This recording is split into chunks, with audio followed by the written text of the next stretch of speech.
Don't you train for the ring handstand before you can actually handstand on the floor? I vote yes. Ring handstands are merciless. They're gonna force you to truly invest into your form, into your line, and into your handstand control. Many of you guys asked for it, and it's finally here. My complete ring handstand tutorial. While it's a basic skill for professional gymnasts, for us mortals, ring handstands are fairly advanced. But hold on, before you tune out, keep that in mind. The exercises and progressions that I'm going to show you guys today in order to build up for the ring handstand, even the ones that don't involve balance, are going to truly be good for your handstands.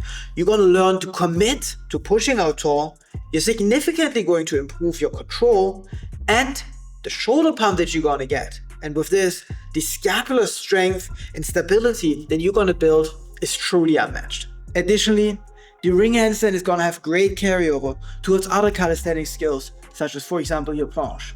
The blessing and the curse of the ring handstand is that you truly have to commit. In order to take control of the ring handstand, in order to even do a handstand on the rings, you have to lock out your elbows and externally rotate your hands. You need to get your arms off the ropes of the rings. As long as you're with bent elbows leaning into the ropes, you cannot hold your handstand. Your job, just like in a normal handstand, is to push out tall, to elevate your scapula, and to straighten your entire body's line. On the floor, you can use your fingers for control, but you see the rings, they're moving, so you cannot use your wrists to truly control your handstand. Instead, you have to focus on keeping your entire line stable and control your position and balance through your shoulders. Your hands are going to swing back and forth, fighting to keep everything else in line. Important to remember is that the length of the straps of your rings are going to play a significant factor how stable your rings are. The longer your straps are, the harder it's going to be to stabilize your rings. Now when it now comes to progressions, here's the thing you got to keep in mind. You're going to fall. And if you crash out of your ring handstand, you might get hurt, which means you're going to be scared to ring handstand. But you have to commit to your ring handstand in order to do it right. Which means you have two options. You can either learn this,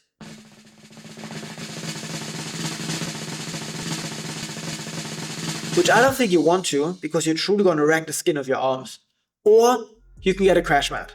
I highly recommend no. I'm asking from you. Get yourself a crash mat so you can permit yourself to fall, and with this, you're going to be able to truly commit to your ring handstand. The progressions to learning the ring handstand are similar than to learning your first handstand on the floor. The only main difference is that the rings move. So when you set yourself up, we always need to apply pressure vertically, because if not, the rings are simply going to push away. In every single one of these progressions that we're going to learn today, we have to invest into learning two separate skills. The first progression is going to be a simple push-up hold on the rings. In this push-up, you want to lock out your elbows and you want to externally rotate your hands so that your forearms are slightly pointing towards the front.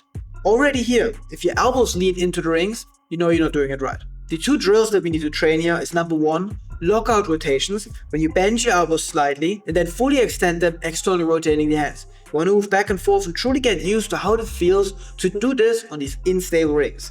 From here, we also want to work on tiny little chest flies. You can either do them in your push-up position, or you can even put your knees down and practice them there. We want to focus on scapular control, protraction, and to make sure that your elbows are fully locked. Once you're overly comfortable in the push-up, usually you would move up into an elevated push-up or into a pike stand position. Now the problem with the pike stand is that you're going to apply forward pressure, which means your rings are simply going to swing away. Instead, you need to move straight away into the L handstand. Elevate your feet on the box high enough that your hands, shoulders, and hips are truly aligned with your legs either parallel to the floor or even slightly higher.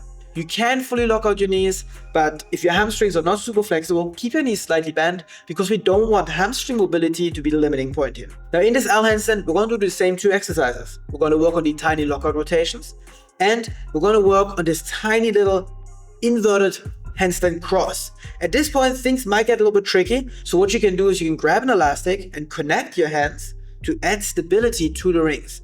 The tiny inverted handstand cross, with that, is going to get significantly easier. From here, you already guessed it, we need to take one leg and bring it up all the way to the handstand.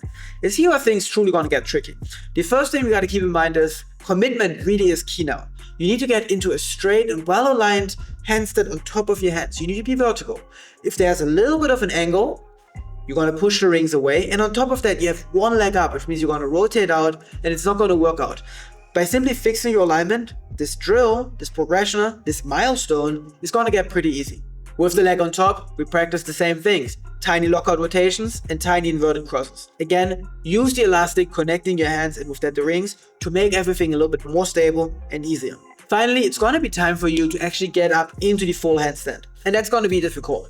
Your first one is not going to be pretty. You're basically going to take one leg up, wrap it around the rings, take the second leg up, wrap it around the other ring, and simply try to hold the position for now.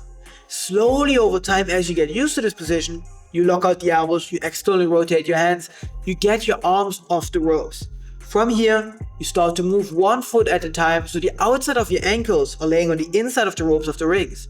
For this particular step, I strongly recommend to you, connect the rings with the elastic. You want to have this additional stability at first when practicing this. Your final step is to take the feet off the ropes. Honestly, for me personally, that's a cool step to have, but I don't think it's that important, because if you practice all of the progressions leading up to this, you're gonna gain so much scapular stability, which is worth so much more than the final product of holding a ring handstand. Again, if you take your feet off the ropes, make sure you got that crash mat, because you're gonna need it. Once all of this is done and you've worked through all of this and you actually feel somewhat stable on the ring handstand, it would now be time to get up into the ring handstand without the boxes. And that honestly is the hardest part. You have two choices. Number one, you're gonna jump up, save yourself with your feet, and just hope you're gonna make it work. Option number two is you're gonna bend down, press up.